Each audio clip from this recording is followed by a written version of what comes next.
My name is Tommy, and there was a time when Christmas was my favorite holiday. That was until my 7th Christmas. I still believed in Santa at the time. Well, I didn't just believe in him, I was obsessed with the idea of Santa. Most kids have that idea at least once, that they should stay up late and wait for Santa. But I doubt most kids have ever actually done it. But this was the year. This was the year I decided that I would wait up for Santa for real. It was Christmas Eve night, a few hours after my family had left. I stayed up late like I always did, watching TV in my room. I think it was around 11 p.m. when my dad came to say goodnight to me. He always goes to bed early. My room was on the first floor of the house, and my parents' room was upstairs. I should know, because we lived in a huge house, and we couldn't really hear anything going on across the house. My mom came in a little while later and told me to go to sleep before shutting the door. I did the exact opposite though, and didn't go to sleep. I got up from my bed and began to write a note for Santa to read.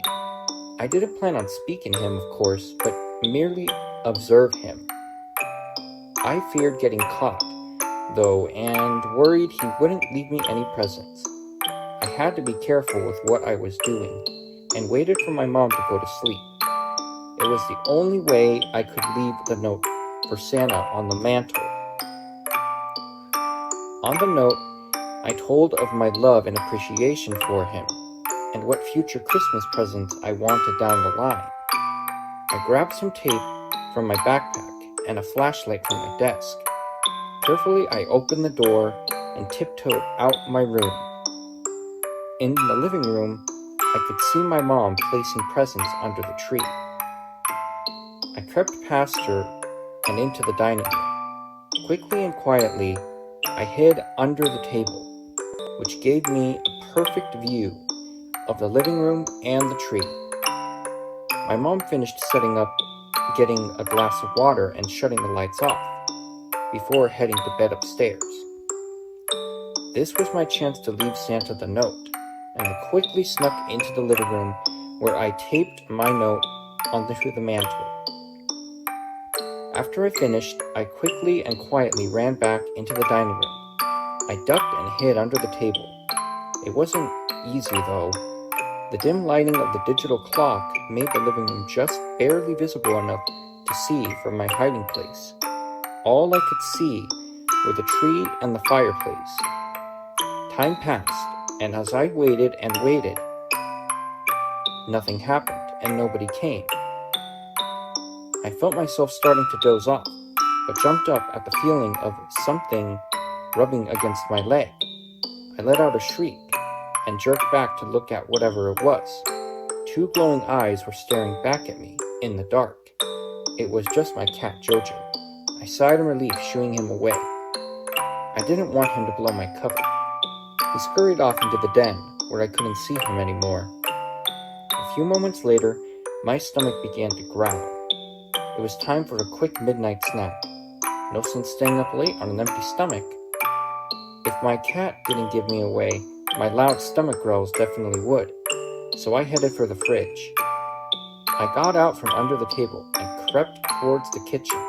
As I entered the room, I checked the time. It was around 1:30 in the morning. The hunger pains drove me mad, and just as I was about to open the fridge, there it was. The sound of quiet footsteps on the wooden den floor. I thought it was just Jojo at first, but the sounds got louder and clunkier. At that moment, I realized what I heard were boots. It was Santa. My heart nearly jumped out of my chest from excitement. The boot steps got closer and closer to the steps, and I quickly crept back to the dining room. I hid under the table once more and held my excitement. There he was.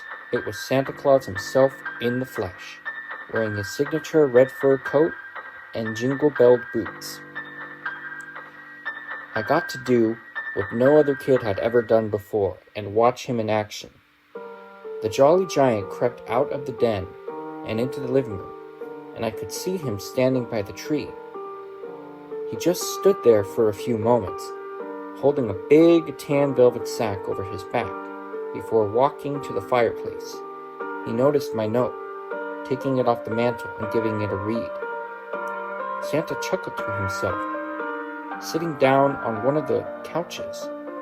He crouched down, but I couldn't see what he was doing. I heard the quiet thud of what sounded like a bag being placed on the floor. It was followed by a shuffling sound of something being taken out, a box, judging by the crumples and crinkles that followed. He then stood back up, placing something under the tree. I couldn't believe what I was seeing, yet there it was. It was my Christmas present, being left by jolly old St. Nick himself. The man in the red coat grabbed his sack and crept away. He disappeared as quickly as he came. His footsteps disappeared with him. After Santa left, I felt it was safe to come out, but I didn't want to open my gift yet. I quietly crept back up to my room and plopped myself in bed. I wanted to be the first one by the tree to open my present. I fell asleep rather quickly, despite my excitement.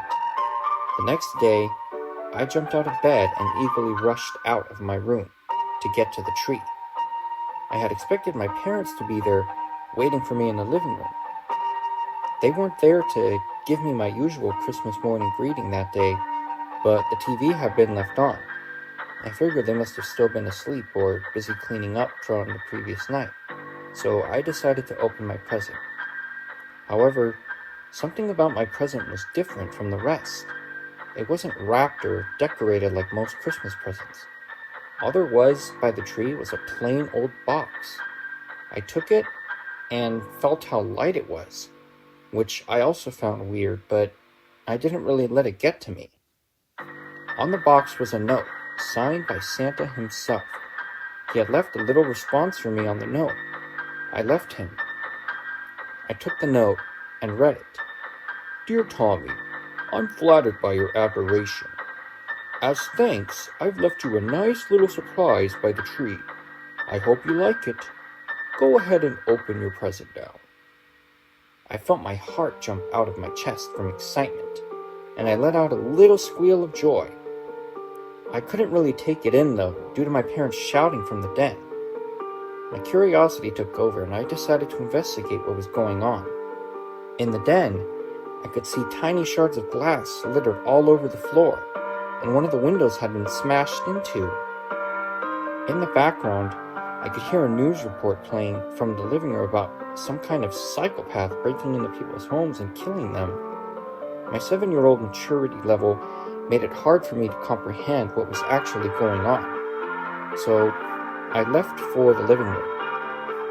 The only thing I wanted to do now was to open my presents. I walked back to the tree and grabbed the present left for me by Santa. As I began to open the box, it started to leak from the bottom. The substance looked wet and sticky. It even started to drip onto my clothes as well. My heart sank into my stomach, and I dropped the box once I saw what was inside. It was my cat Jojo. Well, actually, just his head. It stared back at me, and I couldn't even let out a scream. Another note was attached to the box, and it came off. I still, to this day, remember what it said, and it haunts me. P.S. I hope you liked your present, Tommy. Remember, I see you when you're sleeping, and I know when you're awake. Oh, and I know you were hiding under the dining room table. See you again next year. With love, Santa.